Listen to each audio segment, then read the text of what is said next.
সম্মানিত ভিউয়ার্স, আসসালামু আলাইকুম। আশা করি আপনারা সকলেই অনেক বেশি ভালো আছেন। আজকের ভিডিওর যে আলোচ্য বিষয় সেটি আপনারা নিশ্চয়ই থাম্বনেল দেখেই বুঝতে পারছেন যে প্রাথমিক শিক্ষক নিয়োগের তৃতীয় ধাপ অর্থাৎ ঢাকা এবং চট্টগ্রাম বিভাগের যে সমস্ত প্রার্থীরা লিখিত পরীক্ষায় উত্তীর্ণ হয়েছিলেন তাদের ভাইভা পরীক্ষা কিন্তু স্থগিত হয়ে গেল এবং এটি স্থগিতাদেশ প্রদান করেছে হাইকোর্ট। এখানে একটি নিউজ আপনারা দেখতে পাচ্ছেন। তো প্রশ্ন ফাঁসের অভিযোগে আসলে এই বিষয়টি ঘটেছে। 3 মাসের মধ্যে তদন্ত করে সঠিক রিপোর্ট দেওয়ার পরেই কিন্তু আসলে জানা যাবে যে এদের ভাইভা পরীক্ষা অনুষ্ঠিত হবে কি না, নাকি নতুন করে আবার পরীক্ষা হবে। তো সার্বিক বিষয়গুলো নিয়ে কথা বলবো। তার আগে ছোট্ট একটি রিকোয়েস্ট, সেটি হচ্ছে আপনি যদি এই ভিডিওতে আমার চ্যানেলে প্রথম হয়ে থাকেন অবশ্যই আমার চ্যানেলটি সাবস্ক্রাইব করে পাশে থাকা বেল আইকনটি বাজিয়ে দেবেন, যাতে করে এরকম সুন্দর সুন্দর ভিডিওগুলো প্রথমেই পৌঁছে যায় আপনার কাছে। প্রাথমিক শিক্ষক নিয়োগের তৃতীয় ধাপের প্রশ্ন ফাঁস নিয়ে বেশ কিছুদিন ধরেই কিন্তু গুঞ্জন চলছিল। তো সে বিষয়ে একটু রিটের মাধ্যমে বিষয়টি অনেকটাই হাইকোর্ট আমলে নিয়েছে। তো এর পরিপ্রেক্ষিতে যে নিউজটি হয়েছে সেটি আমি আপনাদের সামনে উপস্থাপন করছি। বলা হচ্ছে যে স্থগিত 46,000 শিক্ষক নিয়োগ প্রক্রিয়া, আপিল করবে অধিদপ্তর। এই নিউজটি প্রকাশিত হয়েছে 28 মে 2024 অর্থাৎ আজকেই।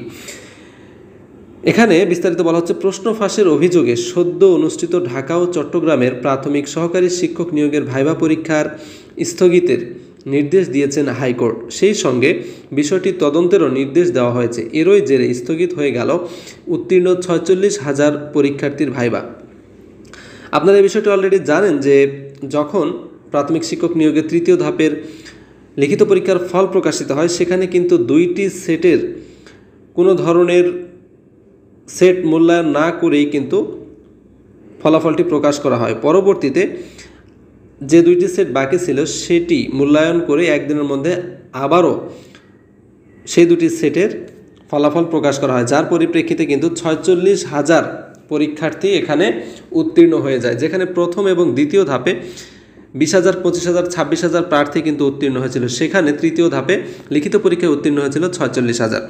হাইকোর্টের নির্দেশের পর করণীয় ঠিক করতে চলতি সপ্তাহে বৈঠক বসবে প্রাথমিক গণশিক্ষা মন্ত্রণালয়। হাইকোর্টের আদেশের বিরুদ্ধে আপিল করা হবে বলে জানিয়েছেন মন্ত্রণালয়ের কর্মকর্তারা। এর মধ্যে আপিলের নিষ্পত্তি না হলে আগামী 9 জুন থেকে শুরু হওয়া তৃতীয় ধাপের ভাইভা আপাতত স্থগিত রাখা হবে। অর্থাৎ বিষয়টি যদি নিষ্পত্তি না হয় তাহলে 9 জুন থেকে যে ভাইভা হওয়ার কথা ছিল সেটি কিন্তু বন্ধ থাকবে, অর্থাৎ সেই ভাইভা পরীক্ষাটি অনুষ্ঠিত হবে না। হাইকোর্টের রায়ের পরে কী ভাবছে মন্ত্রণালয় জানতে চাইলে গণশিক্ষা মন্ত্রণালয়ের সচিব ফরিদ আহমদ বলেন, রায়ের কপি পেলে পরবর্তী করণীয় ঠিক করব। আপাতত এ বিষয়ে আর কোনো মন্তব্য করতে চায় না। তবে নাম প্রকাশে অনিচ্ছুক মন্ত্রণালয়ের অতিরিক্ত সচিব পদমর্যাদার একজন কর্মকর্তা বলেন, এই রায়ের পর করণীয় ঠিক করতে প্রাথমিক শিক্ষা অধিদপ্তর মন্ত্রণালয়ের আইন শাখার কর্মকর্তাদের জরুরি বৈঠক ডাকা হয়েছে। বুধবার বা বৃহস্পতিবার এই বৈঠক হতে পারে। বৈঠকে হাইকোর্টের রায়ের বিরুদ্ধে আপিল করার বিষয়ে সিদ্ধান্ত হবে। তার মধ্যে রাষ্ট্রের সর্বোচ্চ আইন কর্মকর্তা অ্যাটর্নি জেনারেলের সঙ্গে কথা বলা হবে। আপিলে যদি হাইকোর্টের রায় বাতিল হয় তাহলে ভাইভা নিতে আর কোনো সমস্যা থাকবে না। তিনি বলেন, আগামী 9 জুন থেকে ভাইভা শুরু হওয়ার কথা রয়েছে। এর মধ্যে আপিল করা যাবে কিনা তা অনিশ্চিত। যদি আপিল না করা যায় তবে ভাইভা স্থগিত রাখা হবে। মঙ্গলবার বিচারপতি মোস্তফা জামান ইসলাম ও বিচারপতি এস.এম. মাসুদ হোসেন দোলনের হাইকোর্ট বেঞ্চ এক রিট আবেদনের প্রাথমিক শুনানি শেষে ঢাকা ও চট্টগ্রাম বিভাগের এমসিকিউ পরীক্ষায় উত্তীর্ণদের ভাইভা পরীক্ষা স্থগিত রাখার আদেশ দেন। একই সঙ্গে প্রশ্ন ফাঁস হয়েছে কিনা তা তদন্ত করার নির্দেশ দেন।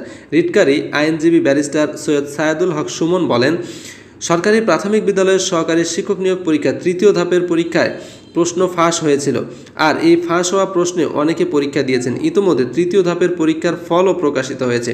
এ কারণে প্রকাশিত ফল নিয়েও প্রশ্ন ওঠে।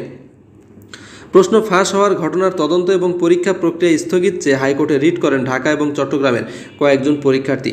প্রাথমিক শিক্ষা অধিদপ্তরাধীন সরকারি প্রাথমিক বিদ্যালয়ের রাজস্ব খাতভুক্ত সহকারী শিক্ষক নিয়োগের তৃতীয় ধাপের অর্থাৎ ঢাকা ও চট্টগ্রাম বিভাগ লিখিত পরীক্ষা গত 29 মার্চ অনুষ্ঠিত হয়। ওই দিন 21 জুলাই লিখিত পরীক্ষা অনুষ্ঠিত হয়। এরপর 21 এপ্রিল লিখিত পরীক্ষার ফল প্রকাশ করা হয়। এতে 23,000-এর কিছু বেশি প্রার্থীকে উত্তীর্ণ দেখানো হয়, কিন্তু কারিগরি ত্রুটি দেখে একদিন পর 22 এপ্রিল সংশোধিত ফলাফল প্রকাশ করা হয়। এতে 46,199 জন প্রার্থীকে মৌখিক পরীক্ষার জন্য নির্বাচিত করা হয়েছে। সেই প্রার্থীদের ভাইভা নেওয়ার প্রস্তুতি শুরু করে প্রাথমিক শিক্ষা অধিদপ্তর। তাহলে এখান থেকে আপনারা বুঝতে পারলেন যে প্রশ্ন ফাঁস সংক্রান্ত যে বিষয় এবং তৃতীয় ধাপে বেশ কিছু ঝামেলা হওয়ার কারণে কয়েকজন প্রার্থী ঢাকা এবং চট্টগ্রামের তারা কিন্তু হাইকোর্টে একটি রিট করেছিল এবং সেই রিটের শুনানির বদৌলতেই কিন্তু হাইকোর্ট আগামী 9 জুন থেকে যে ভাইবা পরীক্ষা শুরু হওয়ার কথা ছিল সেটিকে স্থগিতের জন্য আদেশ দেয় এবং প্রশ্ন আসলে ফাঁস হয়েছে কিনা সে বিষয়ে তদন্ত করে আগামী 3 মাসের মধ্যে সে বিষয়ে একটি তদন্ত রিপোর্ট উপস্থাপনের জন্য বলা হয়েছে। তো এই ছিল মোটামুটি আজকের ভিডিওটি যদি ভালো লেগে থাকে অবশ্যই আমার ভিডিওতে লাইক দেবেন, ভিডিওটি শেয়ার করে আমাদের সাথেই থাকবেন। আর হ্যাঁ, এখনও যদি আপনি আমাদের চ্যানেলটি সাবস্ক্রাইব না করে থাকেন দয়া করে চ্যানেলটি সাবস্ক্রাইব করবেন। দেখা হবে পরবর্তী ভিডিওতে। সেই পর্যন্ত সকলেই ভালো থাকবেন, সুস্থ থাকবেন। সকলের জন্য অনেক অনেক দোয়া, অনেক অনেক শুভকামনা। আসসালামু আলাইকুম ওয়া রাহমাতুল্লাহি ওয়া বারাকাতুহু।